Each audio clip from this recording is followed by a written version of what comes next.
It's on now. All right. Hi, everybody. Welcome, Uri, number 54, Wow.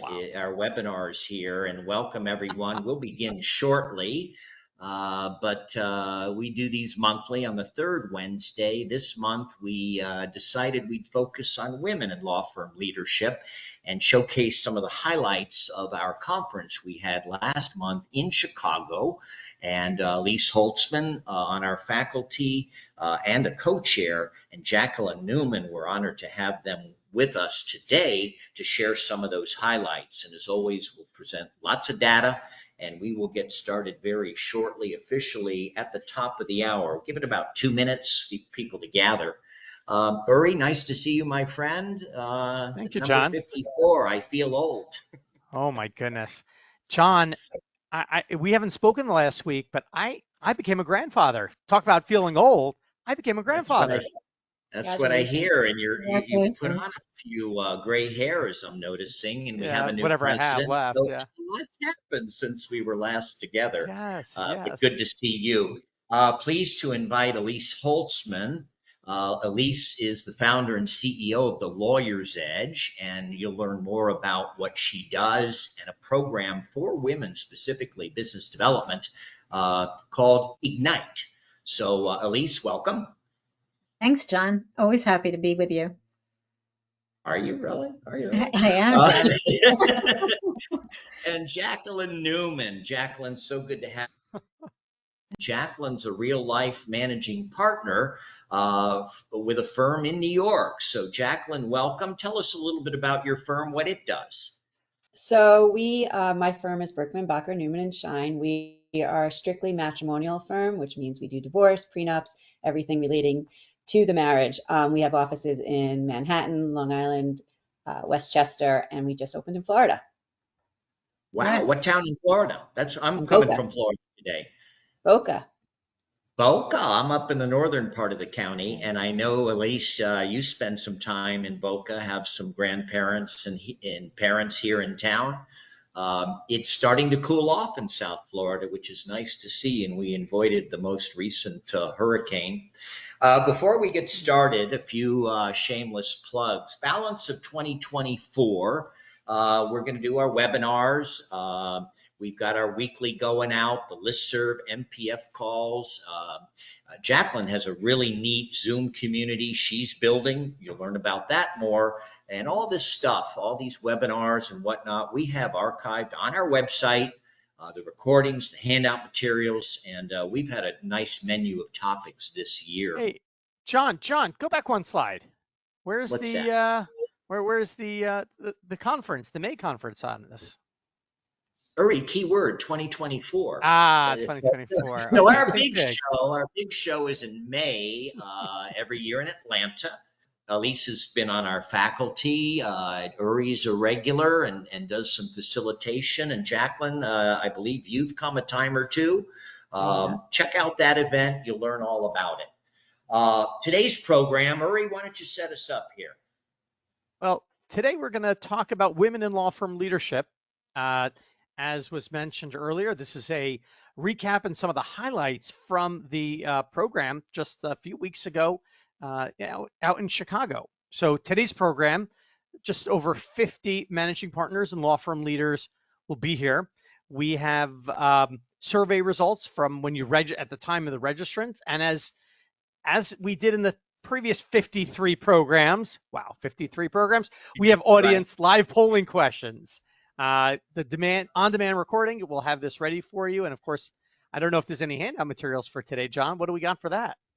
Well, we'll collect our survey results and summarize these in a nice PDF for our participants. We'll have some links to Elise's Ignite program, a little bit of information about a group that Jacqueline's assembling of women leaders. So we'll leave you with lots of handout materials. And importantly, we demand your feedback on the program.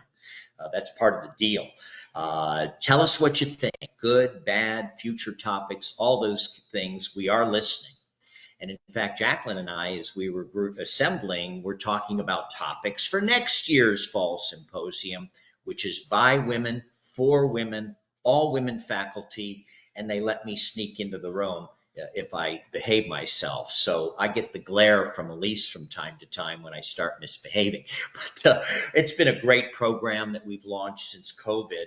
As organizations regroup, we decided to dedicate our fall symposium to women, and I love it. It's terrific, and we call it this fall symposium, Empowering Women. Our faculty, boy, we had a great group. Didn't you think so, Elise? Oh, fabulous. I mean, it was exciting before it happened and even more exciting when we were in the room. I think Jacqueline would agree with me. Fantastic women, lots of hearing what's going on inside of law firms, lots of trends, just a lot of energy in the room. Jacqueline, what did you think of the conference? Yeah, no, I mean, I thought it was excellent too. The thing I liked so much about it is everybody was really, really honest. There was a lot of truth in the room. People weren't playing games, and even at dinner, we were talking numbers, we were talking truths, and it's really refreshing when you can have people just be fully transparent. Speak to truth. And I think so much more so than our main conference, which is larger and a lot of men in the room, but the women, the bonding, the energy, the openness is absolutely incredible and so inspiring for me. And it's great to be a part of it. And Elise, thank you for co-chairing. Jacqueline, thank you for joining our faculty. And anyone on the call interested in getting involved next year, reach out to me, and we'll put together, it's about a day and a half worth of programming. We try to build in some networking, some dinners, and people just love it. One of the questions, this data I'll be presenting periodically as we go through our program and our topics. I'm going to weave in some of the data we picked up in Chicago.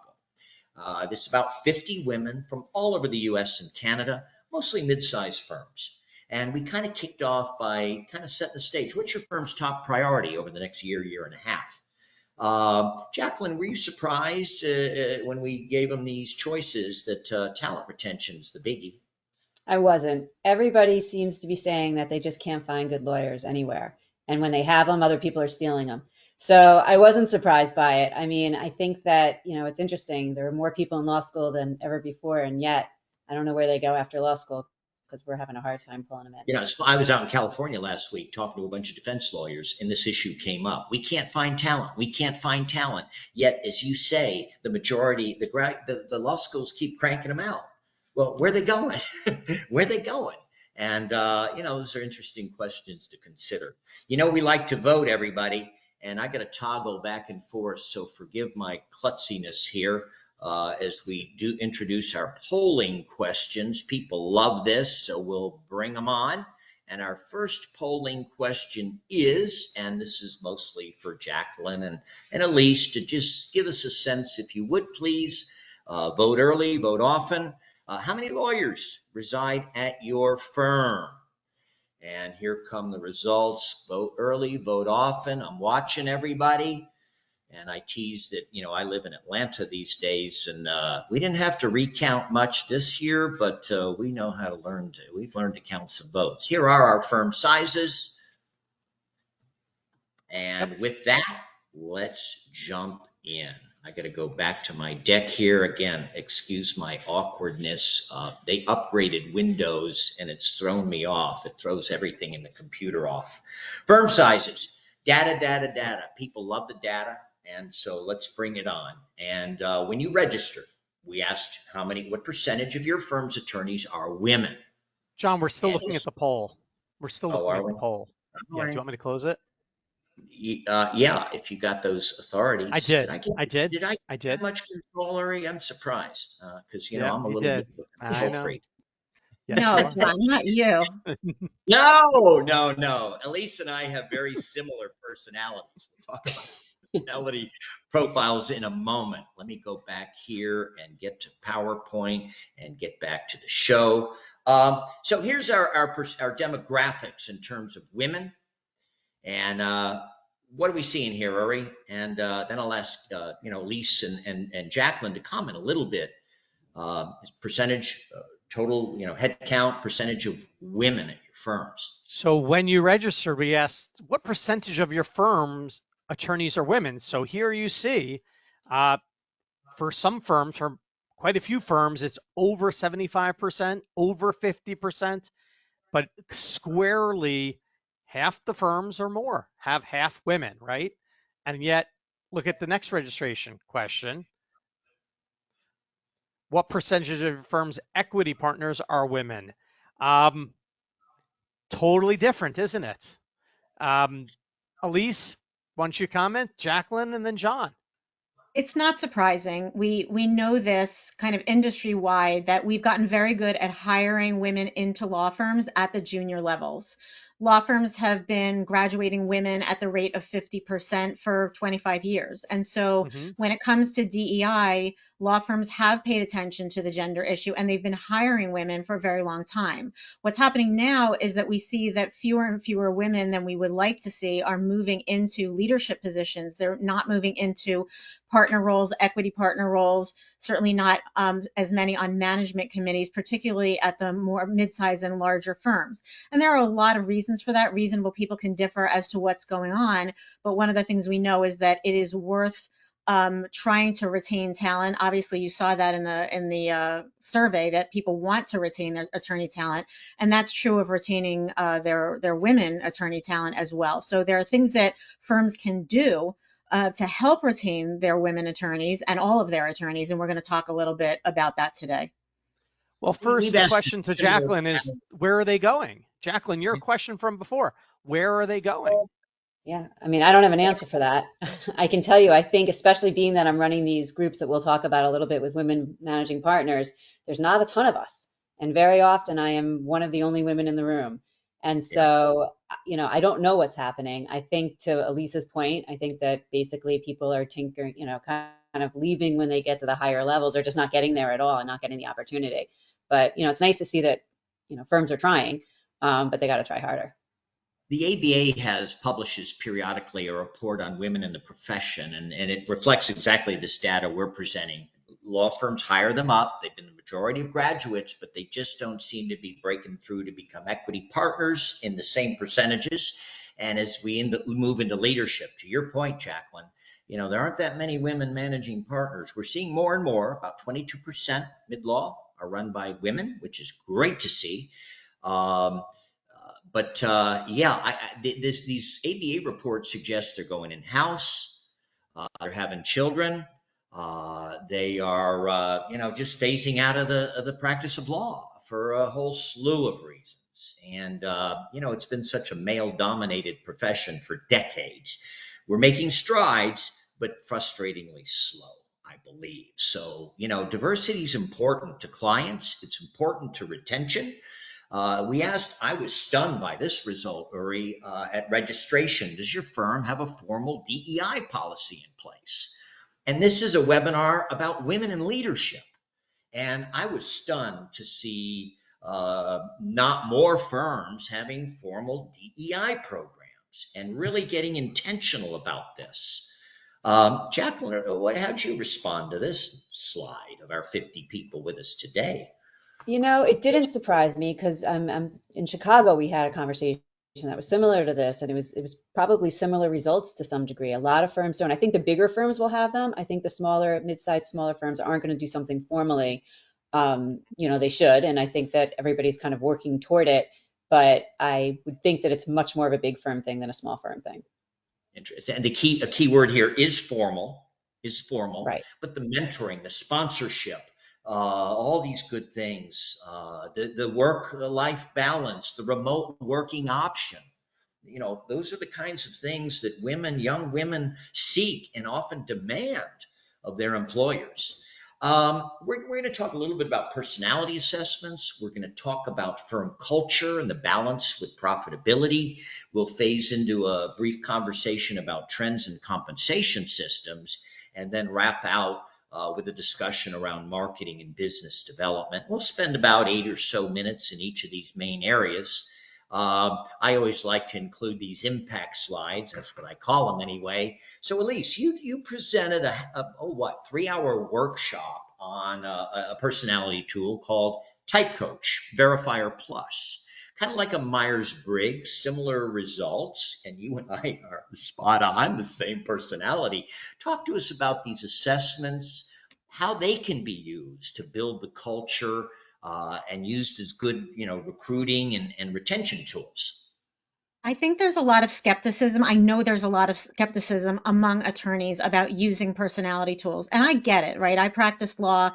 I was just as skeptical as the next person. But what I've learned over the years, and I am master certified in a set of personality tools, as you mentioned, called Type Coach, which is based on the same model that Myers-Briggs is based on, which is Carl Jung's model of personality. If you took Psychology 101 in college, you might remember that. So the idea is there's a lot of skepticism around it. This sounds like wacky and it's unproven and sure, it's fun, but why are we wasting our time and energy on it? And so I understand that skepticism. I encourage people to be open-minded about it, because what certain personality tools can be used for. Certain ones can be used in hiring. The one that I use is not supposed to be used for hiring. The idea behind it is that when you look at nature versus nurture, both of them are important, right? That's something that we've debated even in pop culture. But nature is big, it's heavy. And if you have a sibling that's very different from you, or you have two kids, you know that they come out with their own personalities. We assume that people in the workplace are good at communicating with each other. You've got a mouth and two ears, so you can communicate. What we know when we're thinking about attorney retention, when we're thinking about developing a culture, when we're thinking about things like efficiency and profitability, communication is key. And so having people communicate as effectively as possible with one another, working and collaborating together most effectively, is critical. What I love about the personality tools that I use, and some of the other ones out there, is that rather than labeling people, what you're able to do is say, you know what, for example, Uri and I, we work together frequently. We show up very differently. We both have strengths. We both have blind spots. But in order for us to work most effectively together so that people are happy, the clients are happy, your attorneys and staff are happy, and you retain your talent and build the culture, we need to understand one another. So I can have self-awareness about how I show up in the world, what my strengths are, what my blind spots or weaknesses are. I can start to understand Uri better. It gives us this common language of type, and then we can work on flexing our styles a little bit towards one another. And not only that, asking more for what we need, right? So as an example, hey, I know you show up 8 minutes late for every meeting, but I'm very much on the clock. It really stresses me out when this happens. Can we work together to try to get us so that we're starting the meeting by 3:01 instead of 3:08 or 3:09? Simple And things like that, because we know people leave firms not so much because they don't like the work they're doing, but because they don't feel part of the community or part of the culture. They don't feel like people care about them, and there are some interpersonal conflicts. So these can be very helpful. Elise, I'm sorry, Jacqueline, do you use these instruments at your firm, or do you know of many firms that do? So I don't. I first learned about these specific type of things when we were at the Chicago conference and Elise presented them. I mean, I found it incredibly, incredibly interesting. We have not used them. I am a little skeptical, in the idea of using them in our Oh, firm, you're to be honest. skeptical, by the way. It's in their Yes. DNA. Yeah, no, that's true.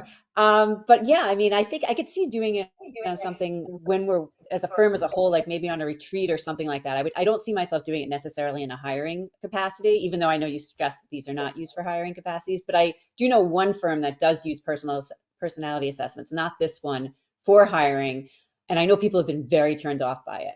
So, Oh, candidates. The candidates are off put. yes, extremely, and the Yeah. industry as a I whole, have a like big everyone talks argument. about it. It's off-putting to the candidates. It's unconventional to the legal profession. I know when I got my MBA, just about every employer I was interviewing with, once it got serious, asked me to take a personality assessment. Right. I found it helpful because I want to match up with my employer and make sure that I'll fit with their culture. And for those of you interested in this, Larry Richard is the god of law firm personality assessments, and Lawyer Brain is his blog, and his consultancy is called. I'm sorry, his blog is What Makes Lawyers Tick. His consultancy is Lawyer Brain, and Larry uses these tools. Myers-Briggs, I think most of us familiar with. You probably wouldn't be surprised that Elise and I are the same personality type and we're extroverts, ESTJs. But it is, as Elise says, very helpful to know so that we can jive and appreciate that we're different or not and can interact with each other. This type code, what I loved about the type coach, Elise, was that you can drill down, and as an ESTJ, what's my best approach to this personality? And it's not the be all and end all, but I think they're very, very helpful tools if you bring an open mind and use them constructively. I'm that zebra elephant, by the way, in this pack of culturally sensitive elephants. So personality assessments, something to think about. About 10% of law firms we're finding use these to any degree, and those that do find them to be very, very helpful. So personality assessments. We want to move now. We talked a lot in Chicago about this delicate balance between the culture, the collaborative family, collegial culture, and yet honing in on profitability, productivity, and how do you balance those? And Jacqueline, I'm going to ask you here to talk a little bit. This is the word cloud we did in Chicago, and Uri and I laughed when we see these because it's the same set of words. Just about no matter where you ask them to describe the culture, one word. One guy didn't, or one lady said excellence without misery. That was an interesting description of the culture in 3 words. Jacqueline, talk to us about culture and that delicate balance between that culture and the collegiality, and yet, we want to make some money and get people working. Yeah. So first, I find it interesting that the word, and I know this mixes around, but the word collaborative is so large because that's the word I see all the time. We are a very, very collaborative firm. So look, I think that to your point, it's a very, very delicate balance. I personally don't know anyone who's fully balanced. I think it's always tipping one way or the other. It's hard because on one hand, and because first of all, the way people define culture is very, very different. Some people will say you have to be in the office to create your culture. And you need to be teaching people, and you need to be able to kind of everybody hanging around the water cooler and that type of thing. And then there are other people say, well, no, culture is really allowing the work-life balance, allowing people to be home and feel that they can kind of, especially with women, that they can be really present for their families in the way that they want to, and then also present for their firms. And so you have this, first of all, you talk about a balance. First, you have the balance of what even the definition of culture is. And then you also can do the same thing with profitability. On one hand, you can say, well, people work more when they're in the office and they're not distracted by laundry and children running around. So they're going to ultimately, really build those hours. And then on the other side, you have people that say, well, I'm not commuting. I'm able to work more hours. You don't have to buy as many snacks in the office because ultimately no one's there to eat them. I mean, so you're really kind of in this profitability thing where you also have this balance. So, and you have a lot of people that feel very differently about all of it. So, it was interesting when COVID struck, you had so many people that did better than ever, from a financial perspective. You had people and everybody was home and people weren't in the office and you weren't buying snacks, and yet your numbers were so high. However, people are still bringing people back now. It's not as if we said, oh, well, that was the way to do it. We now said, okay, well, now we want more and more people back in the office because that's the real culture when you have this balance. And I can say in my firm, we're dealing with this right now, and we're trying to figure out what's the balance, because you want people in, especially when you have younger attorneys, you want to be able to train them. You want to make them feel like they're not growing up in a Zoom culture. You want to teach them how to actually look someone in the eye. And then on the other hand, you have all these people that are young moms and want to be home and want to have balance. And you don't want to lose them at the equity level. You don't want to lose them where we've obviously seen what we've done in the past is not working as well as it should be, because those numbers you showed before aren't equal. Or even 51%, as I'd like to see it. So that's hard. Now, National Association of Law Placement did a study recently. We showcased it on one of our webinars, or you may recall, and we had their folks, and they just created a stay study, and it was interviews and surveys of associates at mostly big law, mid law, and what holds you. That's what it focused on. We saw what a big issue retention was. And the question, what holds you? Number 1, the money. Number 2 is the culture. The culture. And so are we deliberate, intentional about what we're doing and why we're doing it? Or are we just we are what we are, just because we kind of stumbled into it? Sounds like, to me, Jacqueline, you're very intentional. Yeah, I mean, we are, but it's interesting when you talk about what people are looking for. We've been doing a lot of hiring lately, and one of the first questions we've been seeing is, what is your work from home balance? What is your culture? We're getting that more, and I don't know if that's we're a smaller firm. Like I imagine the larger firms are probably a little bit more about money because that's a reason a lot of people go to large firms. And so they want to make sure that's there. But then when you decide not to do that, then you're going to say, okay, well, I'm making a choice not to go to a large firm and make that level of money, so I better be getting something else in return. So I'm seeing a lot more people saying, what's your culture? What's your work-life balance? Like, what's my life going to look like? You know, because I'm not making the big firm bucks. Another We're hearing question that I consistently. Elise, your thoughts another on culture?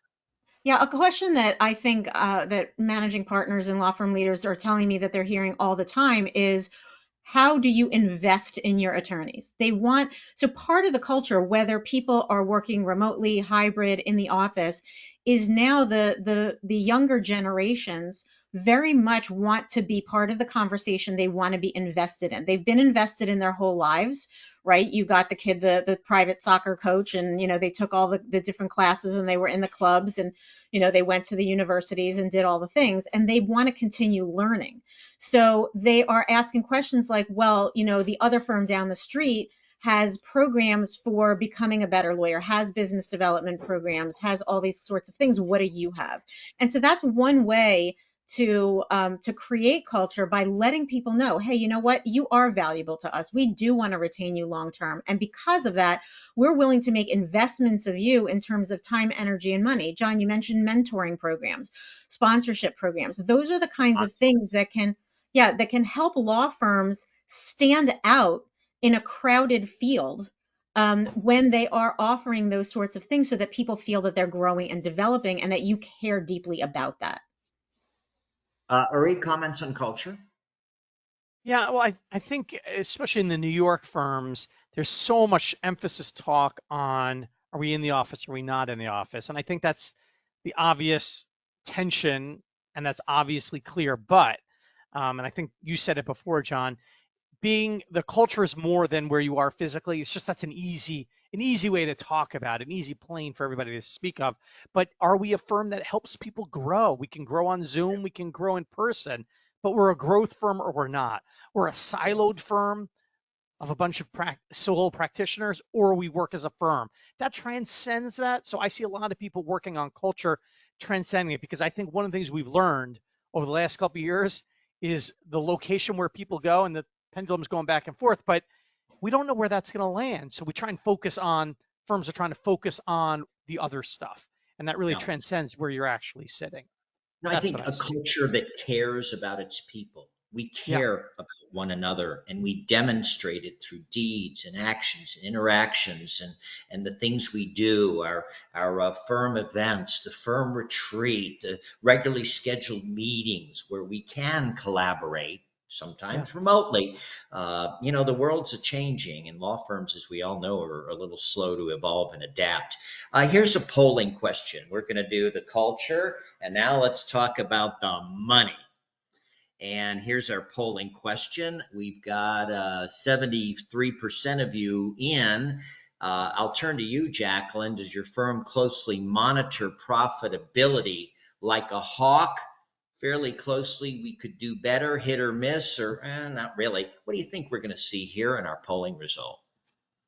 I think we're going to do the fairly close, but we could do better. I'm personally like a hawk, but I think that that's going to be definitely probably more the mid level.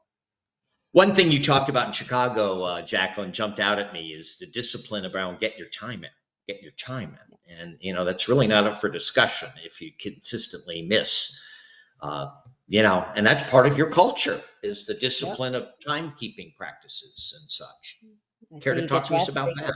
You get dressed and get up in the morning, you put your time in. Like it's just, there's no discussion, as you said.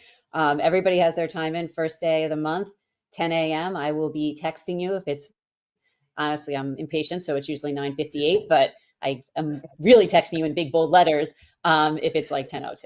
Like everybody gets their time in, and and I make it very personal. Our billing person, I was like, do you want to make her stay late? Do you want to make her feel badly?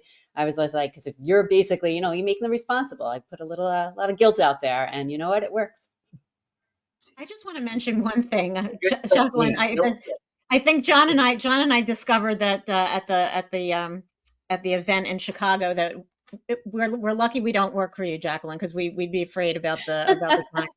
But yeah, Yes. Jacqueline's very on top of paying attention to profitability. Unfortunately, there are firms that don't, and it's sort of like, well, we've got cash in the bank and we can pay our people, so we must be doing okay. And there are so many ways to impact the profitability on the margins that are marginal changes and tweaks that can have a big impact on the bottom line. I want to Yeah. just throw out one thing that I think cuts across all the topics we're talking about, right? It's profitability, it's talent retention, it's culture, and that is the difficult partner, right? The partner who kind of gets away with murder because he has a large book of business. And we did an Or exercise. she, Elise, or she, Say That's it right. again.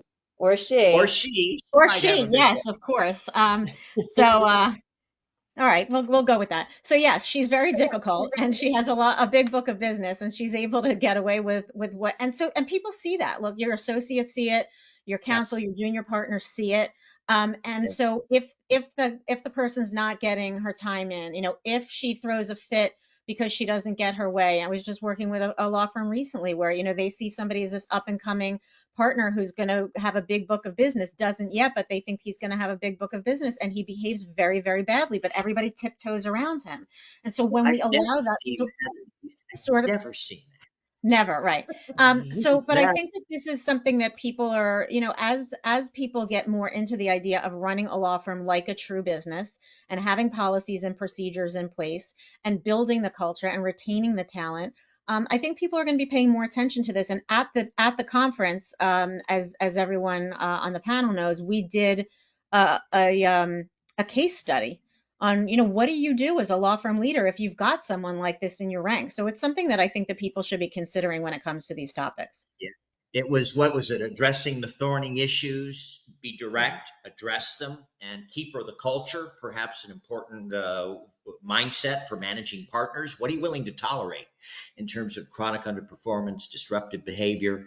We all have off days, but if it becomes a chronic situation, it does tarnish your culture and starts to tarnish your brand. If people are coming and going and coming and going, you can't retain talent.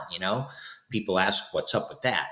And the young lawyers, believe me, they talk and compare notes. A couple other kind of key KPIs around profitability: the billable hour expectation. This keeps sliding down, down, down, down.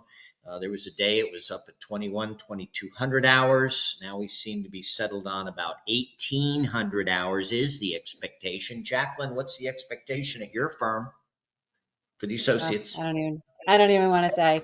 I would be in the first rank. We're under 1,500. So you guys might want to work for me because I'm actually a nice place to work. Just get your But damn time in. that's right. But you know what? You have less time to enter, so it's okay. Well, at least alluded to it. Little things, these KPIs, and you bump up your realization rate. You get another zero point 0.5 hours from every timekeeper every week. That adds up fast. And the billing practices, the timekeeping practices. Elise, I love your discipline around contemporaneous timekeeping, because all the studies show us if you wait, you shortchange yourself. So here's the billable hour expectation. Rate increases. This is another factor when it comes to profitability. Uri and I have been posing this question for a couple of years now. Firms have been aggressive, and Yep. looks like those plans carry forth for 2025. This was our crowd in Chicago, and there's 4 to 5. Out this California thing, it was defense lawyers. And we asked this question, audience polling, about 60 defense firms there. They're going, the majority was 10% or more. Hmm. And that's in a commoditized practice area like insurance defense. We're encouraging firms to be assertive, and get your rates. I think a lot of smaller, mid-sized firms are a little insecure about their pricing and tend to short sell themselves. And be aggressive. And here's some data. If you've got partners reluctant to raise rates, hey, look what other firms are doing. The notion of a standard hourly rate schedule for all timekeepers, and any deviation requires some approval from Jacqueline or an intake committee. Jacqueline, are you pretty disciplined about rates and getting them? We are, but one thing I want to bring up about the rate increase that, I had a bunch of conversations in Chicago about this. I'm always about raising rates. I constantly tell people to raise rates. And it was very interesting, the pushback I felt like I was getting from so many of the women in the room who were first to acknowledge that if I was having this conversation with some of their male partners, they'd be like, yep, let's raise the rates. And there were so many women that were being resistant. And I kept saying, why? I kept really pushing it. But when you talk about the male female differential, if I was sitting and having this conversation in Atlanta, I guarantee you everyone would be like, yep, raising rates, no problem. And then now that we're having it in Chicago, and there was some like, well, I don't want to lose clients and I have these relationships, and what if people don't come to me because I'm too high and I'm out of market? And I'm like, you get what you paid for. Raise your rates. Like, your time is valuable and you should be paid for it. Charge what you're worth and don't be shy about it. And Uri, you any comments? We've asked this question among our New York groups, New York, New Jersey groups, and firms have been aggressive, and they seem to be getting those increases when they go and assert them. Comments about rates, hours, anything around profitability, Uri? Yeah, well, just one quick comment about rates is, yes, people are raising rates is what we're hearing, but people are having, this year in particular, collections are slower, not getting deducted off the bill, but people are paying slower. It's almost like a corporate client strategy, where that I'm hearing a lot about is just delay it by a month. Everybody's delaying a month. If you miss a month, that's quite a lot. 8% of your revenues, I think, for the year are down if you miss 1 month. So be on top of that. Well, and it's that time of year where we're dialing for dollars and Yep. and trying to get those bills out and paid. And collections, there's a whole other issue. If you got clients not paying the bills, what do we do with that? And are we working for free? Where do we call it a day? I think intake solves a lot of your problems. Being aggressive, getting a big retainer, pro bono should be intentional. Uh, uh, let's move on, just in the interest of time. Elise, real quick, and then we're going to have to move Yeah, on. I just wanted to mention this idea of raising rates. So one thing that I think law firms can be looking at is whether they're raising rates across the board. And if they're doing that, are they causing some challenges for practice groups that the rates, they can't command those kinds of rates? So I see this happen where, they raise rates across the board, and then one practice group says, well, that's nice, but our practice doesn't lend itself to those kinds of rates. What? No. The insurance defense practices. Yeah, I mean, look, employment very practices, people who represent universities, things like that, they're not paying certain kinds of rates. So you should still ask. And if you've got clients for whom you haven't raised rates in a couple of years, I think you're doing a good job, good quality work, great service. They'll give you a little pushback, but you know what? Change in counsel is a pain in the butt. And more often than not, they'll take it, at least part of it. At least part of it. They may gripe, but that's okay. My first firm I worked with in-house and here in Florida, I just remember sitting in a meeting. If our clients aren't bitching about our fees, we're not charging enough. That's right. That's an interesting mindset. Your collection rate is too high, John. That means your rate is too low. I like that too. Let's shift over to our lunch conversation, day 2. We talked about trends in compensation systems. So Jacqueline, why don't you kind of set us up here? And I have some data I want to share. Yeah, so I mean, one of the things that I know was coming out, we were talking a lot about, is transparency. John, I know you do have a lot of data. It would be great if you could share some of it, and we can kind of talk here's about Chicago. Significant changes. Are you moving toward more transparency? That's a pretty distinct trend right there. Much more transparent. A lot of firms. So let me throw a polling real quick. And again, excuse my clunkiness with this back and forth, but back to tools. John, I think I can do that. Back to, has your firm, our question is a yes or no. Has your firm's compensation system become more transparent in recent years? Yes, no, or we haven't changed it too much, but who sees what, where, when, how? Do lawyers see each other's performance reports? Do they see the compensation schedules? Young lawyers want to know, and they have questions about Pat the partner, and why should I work hard when this other associate next to me isn't working so hard but gets the same raise I do? People have questions, and we're seeing a very distinct trend. What do you think this crowd's going to say? Prediction, please, Ms. Holtzman. I think they're becoming more transparent at the partner level, particularly the equity partner level. I don't think that they're becoming transparent with anything else outside of that group. And even some firms even within the equity partnership, it's all very secretive and it's a black box. And I think that as this next generation or the next generations of lawyers come up, that's not going to be acceptable anymore. People aren't just saying, well, I trust the partnership to make the right decision for me. I want to know if I'm putting in all this effort and I'm generating business and I'm doing good firm citizenship and helping on committees and helping grow the firm, I want to know that, the person down the hall is not being compensated at my expense. I want them to be fairly compensated, but I want to know for sure that I'm being fairly compensated.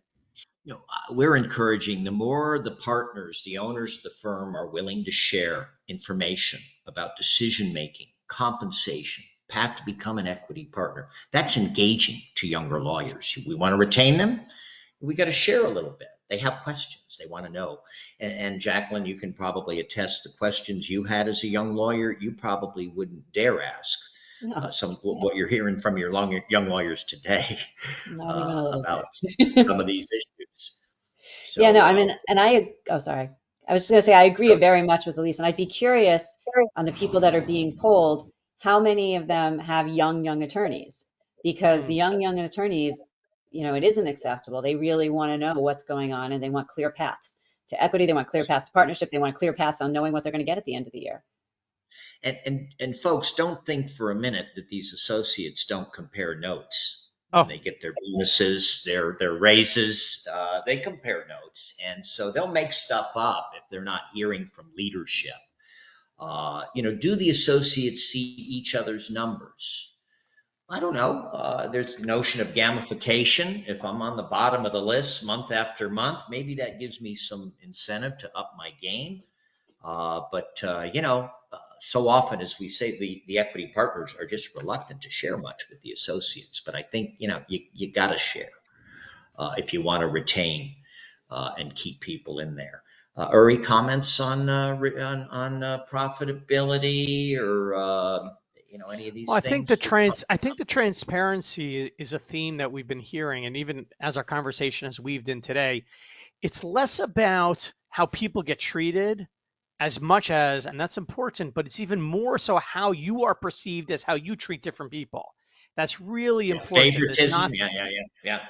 so the Yeah. transparency is all about the trust in you as leaders. If they trust you on transparency, they'll trust you on the future of the firm, on the succession, really big issues. So I think that's all part of that same theme is it's important what policies you have, but it's also important how you look in implementing those policies. The optics Consistency. are important, aren't they? Yes. Um, and we've often talked about, do you measure and track the non-billable, the firm building contributions? I Yeah. don't like the non-billable term. Let's call them investment hours, investment, which a lot of managing partners put a whole lot of time into. And is it adequately recognized, rewarded? And looky here, this is Chicago data. 2/3 say no. Our firm does not adequately reward those firm building contributions. We can count your hours, we can count your collections, we might could count your origination dollars, but these less tangible but really important contributions like leadership, mentoring, business development, are we tracking it? Peter Drucker says what gets tracked improves, what gets measured and monitored improves. So if we want to see some marketing, we'll segue into that shortly. Are we incenting it in any way? Tracking that time for these young lawyers, they might not see the first new client until they're 40 years old, but they're out there building their networks and developing their reputations. Comment to this, Jacqueline, I'll invite. You've got the women's group here. I'm sure you talk about this. Why are we doing all this leadership stuff? Why are we Yeah, I doing mean, I think it's a real challenge, and I feel kind of mixed on it because as an equity managing partner, there's a part of me that wants to encourage all of this, but you also, I have people. We do track it at the moment. We're actually moving into a process that will track it less, but the stuff that people put in there is so ridiculous that it actually makes me annoyed. must So be I'm just shopping? like, you know what? I mean, it's really, they take advantage of it to such a degree, and we're going to actually be working now to really narrow down. Like if you're speaking on a CLE, so be it. But you go to a CLE, no. Like we're starting to do things like that. The networking, it becomes very muddled. And, for those, and especially we have just two equity partners, but at some of my groups, we've talked about it. When you have a bigger equity bench, there are some people that think this is the most ridiculous thing in the world to be tracking it, and there are other people that do. And so that gets you even more into those kind of conflicts. So there just has to be a clear definition of what you're tracking, what you're not tracking. And, my attitude is, if networking and things like that, you're building your own business, like you're building your own book. That's that's great for the firm, but you need to be thinking about yourself too, and thinking Yes. about, you become most valuable when you have a book.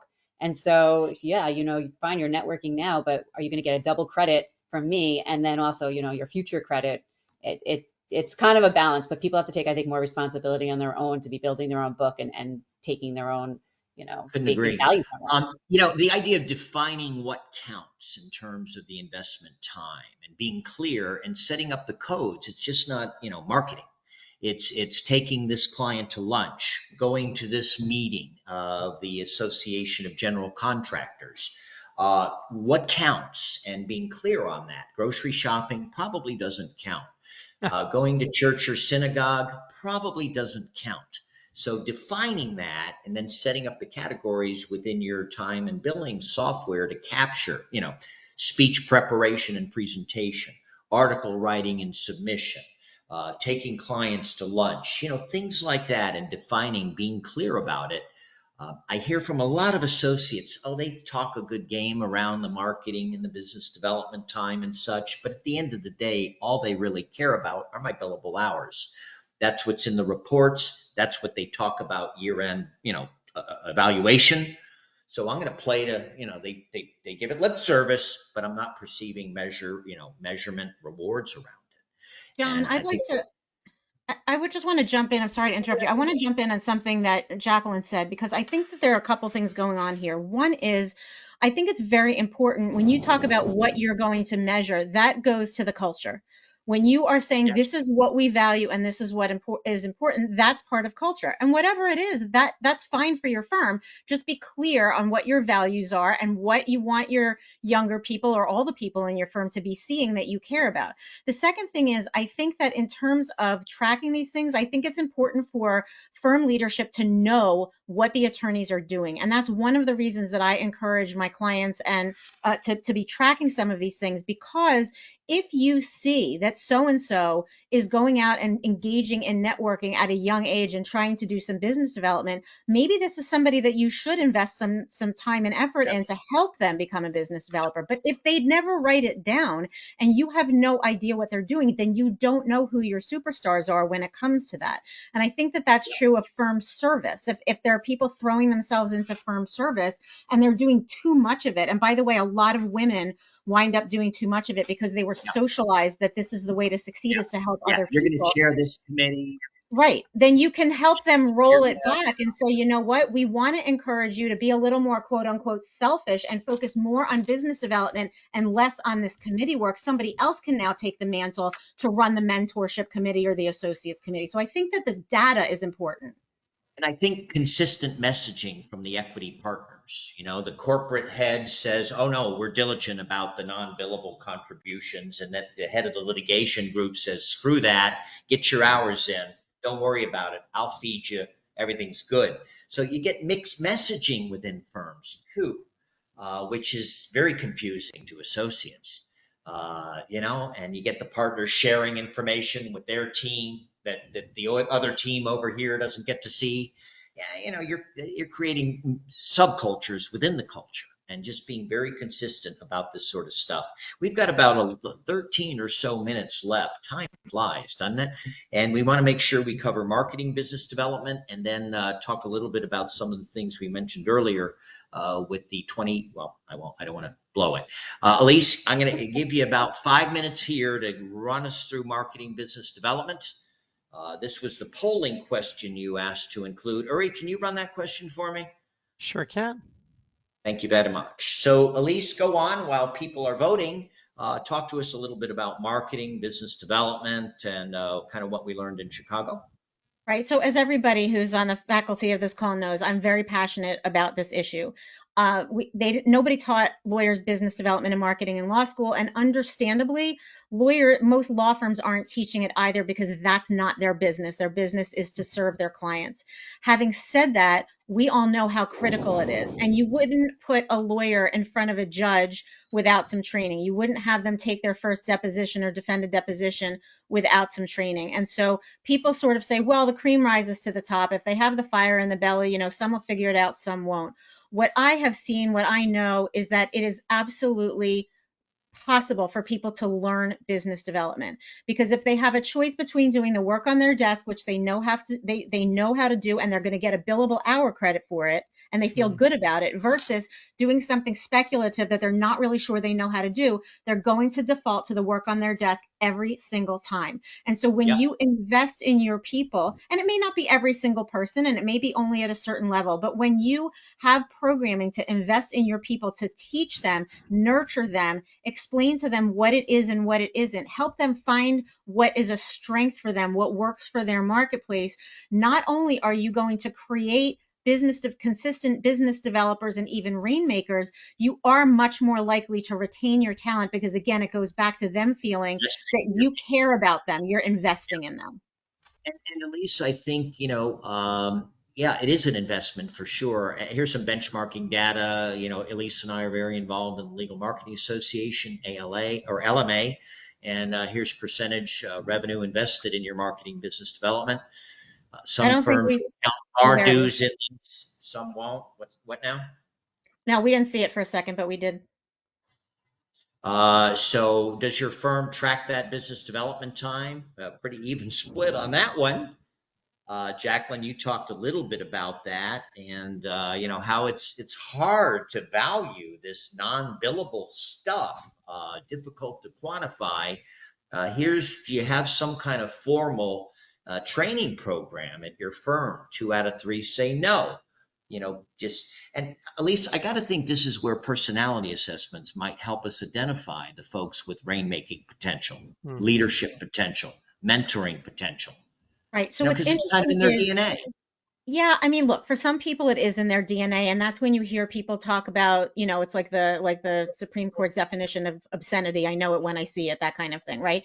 And yet, what we do know is I've that never seen obscenity, Elise. I never. don't know what So you're talking about. some people would say, look, if they're an extrovert, then they're going to be good at business development. If they're introvert, not so much. It turns out that's not the case at all. So these personality tools are not about identifying the capacity of someone to become a leader or a business developer. It's about simply saying, we know all of you have the capacity to be a leader or business developer, or most of you do. And so what we're going to do is we're going to play to your strengths and help you ramp up when you have some blind spots. So it's not about saying you're this or that, and therefore you're the person who can be the business developer or the leader. It's understanding that we all have the capacity to do these things. We just show up differently, and we need Yeah. different things nurtured. I think a business development plan is a bespoke plan, and it does play to your strengths. Some of us like speaking, some of us like writing, some of us like showing up at events and schmoozing. Do what you enjoy. I think you're much more likely to sustain the activities as opposed to force feeding yourself, or the firm force feeding you stuff you hate. That doesn't seem like it's going to get us very far. Any comments about business development, Jacqueline, before we kind of move to talk about what your initiatives are? Yeah, I mean, I completely agree with Elise that it is not taught in law school, and it is not innate to everyone. And so, but I do think that it's an important skill to have in some nature. And look, every day everybody's selling themselves in some capacity, and so it's just a question of being able to kind of target it to your clients, to whomever you want to be. You're selling, and if you end up being someone that really is truly uncomfortable with it, then let's find out, how else you can be adding to the firm, because there is a value, there's a value analysis that has to take place in some way to make everybody do the best they can. So, Jacqueline, before we move to close, do you have individual business development plans for your associates who show a So little appetite for this stuff? yeah, I mean, we haven't brought in, well, we brought in some people like to do general speeches. We don't have one-on-one coaching, but my partner and I have done presentations to the firm and has actually offered to do one-on-ones with people that are interested. And it is interesting. We have a mixed bag. We have some people that have zero interest in it. And we're like, okay, and maybe they'll do well when they're older, and it's different stages of life. There's a lot of different reasoning for it. But I think that people just need to be thinking more than just today. They need to be thinking in the future, because again, you are most valuable when you have a book of business. That is what gives you your negotiation power. And I do see it a lot with women. And so I really encourage everyone in my firm to do it to some degree, but especially the women in my firm. I say, don't be short-sighted. Like, you want to look and you want to make yourself as valuable as possible. I often cite David Maister's work, and one of his books I love is called True Professionalism, and he talks about billable hours. That's important for today's income, but our investment time, our non-billable time, that's going to determine our future. And let's not be so short-sighted that we're so honed in on that billable hour that we forget about client service and getting involved in the community and these sorts of things. This is a female owl, by the way, female. Wondering what should I do? Jacqueline, talk to us about your club. Okay, so so it's called the 2181 Club. I don't know if it's a club, but the 2181 group. The reasoning for the name of it, which Uri had told me, was that there was a study that came out that said it won't be until 2181 that there's the same number of women managing partners, male managing partners, which is just an insane thing to think about. So therefore, we're going to try to speed it up. And so what we're doing is we put together this group of women who are all managing partners, executive committee members. Really, I'm looking for decision makers at the firm. Originally, I wanted to do just managing partners, and Uri told me I'd have like 10 people in the room. So I opened it up and said that I want anyone who basically is in a decision-making position, because otherwise I want it to be valuable for everyone. We're meeting every other month via Zoom. It's 1 hour, and we stick to the hour. And we're going to be alternating formats. So one time will be structured where the fact that we'll either have a specific topic, like we just did one on, year-end bonuses, reviews, raises, rates, basically stuff that we're talking about here.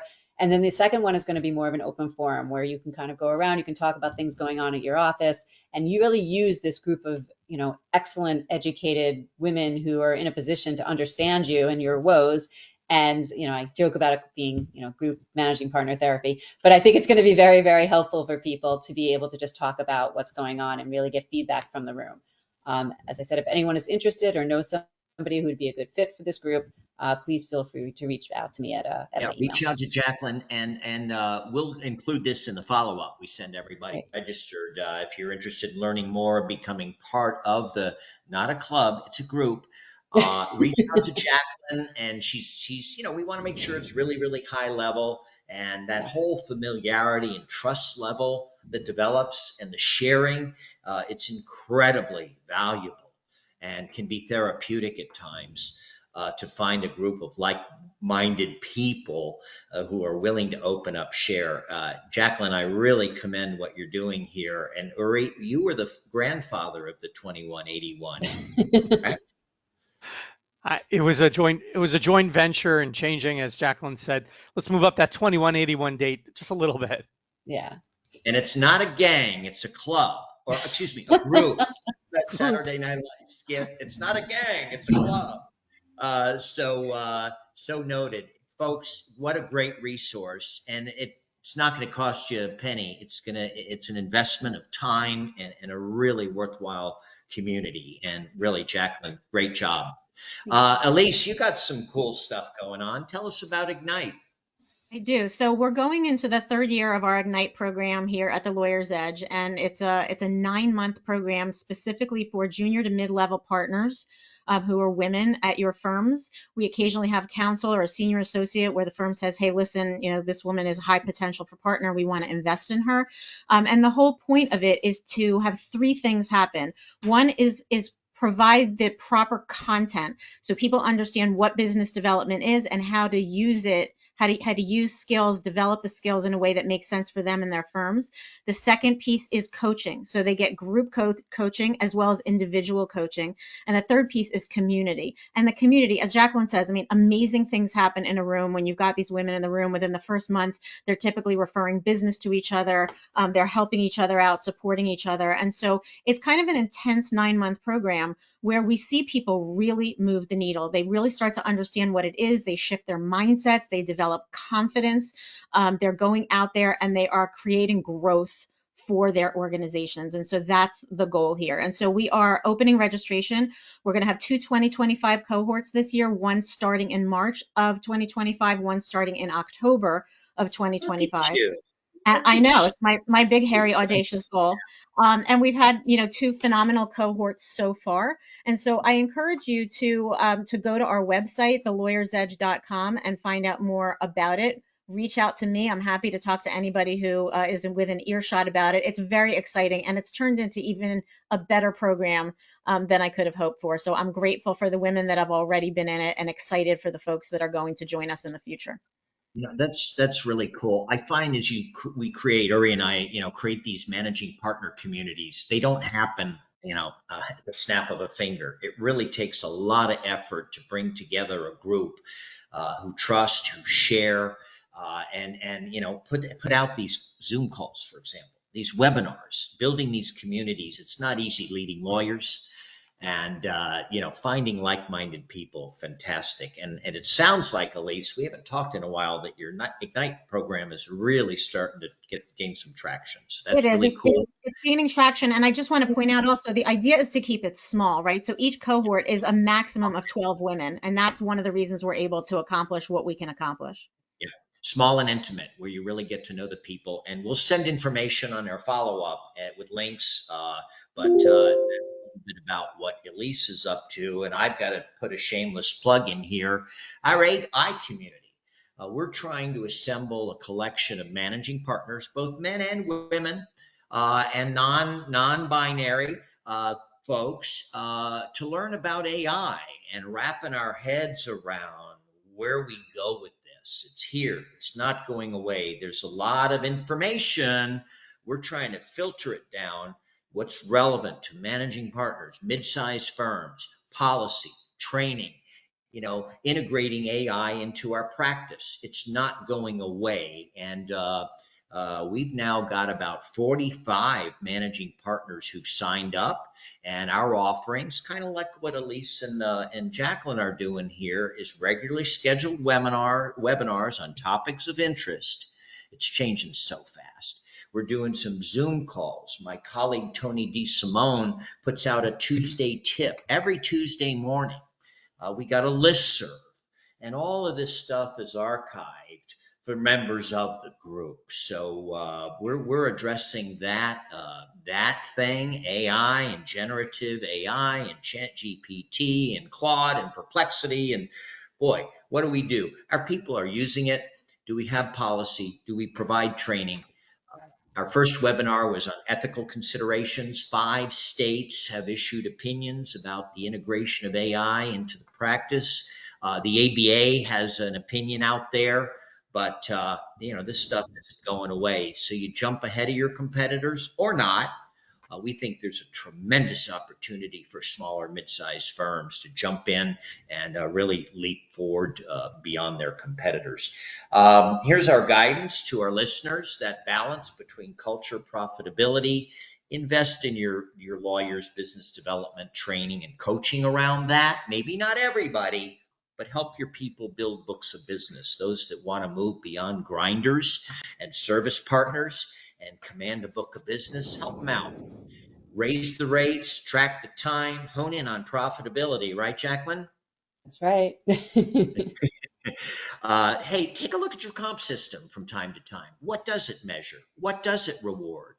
So often we talk about collaboration and teamwork, but everybody's fighting for origination credit. And we got this my client going on with not a whole lot of cross-selling or proper delegation of work. So think about your comp system, what it measures, what it rewards, the behaviors it incents, and the behaviors it disincentivizes. And finally, check out, I called it the group here, Jacqueline, and check out that group. It's tremendous. And Jack, how many people are gathering at your Zoom calls these days? They're varying. Last time I think we had about 17 or so, but the group itself, Wow. I mean, yeah, there's a lot, it's a lot of people on the list, and again, it's, we're busy people, so it's when you can show up and, you come, and then when you can't, you can't. So, it varies. But next year we're going to send out all the dates in advance, and so everybody will hopefully be able to block their calendars. We do our Zoom calls, and it's funny because we got a group of regulars. They'll come to anything. Then the occasional participants, and then the folks that just fly in out of outer space occasionally. But that core community that really starts to have those offline conversations, refer work back and forth. It's really, really cool. The Ignite program, check it out, and hopefully you'll take a look at our MPF AI community. Here's some reminders. Uri and I do our year in review. It'll be December 18th, the webinar. We'll kind of showcase highlights of our programs and call out some what we think is the good stuff we presented this year. Of course, it was all really good, but we're going to find the excellent stuff.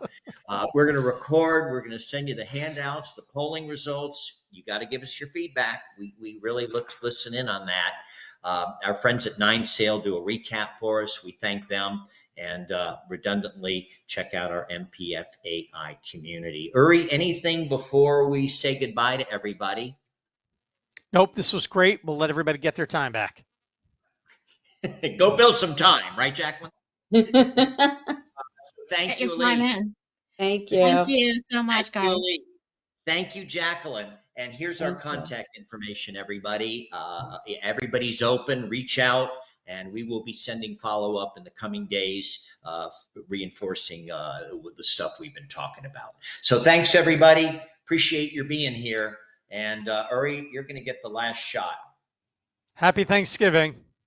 There you go. That's a good one. Bye, everybody. See you next month. Bye. Bye-bye. Bye-bye. Thanks, John.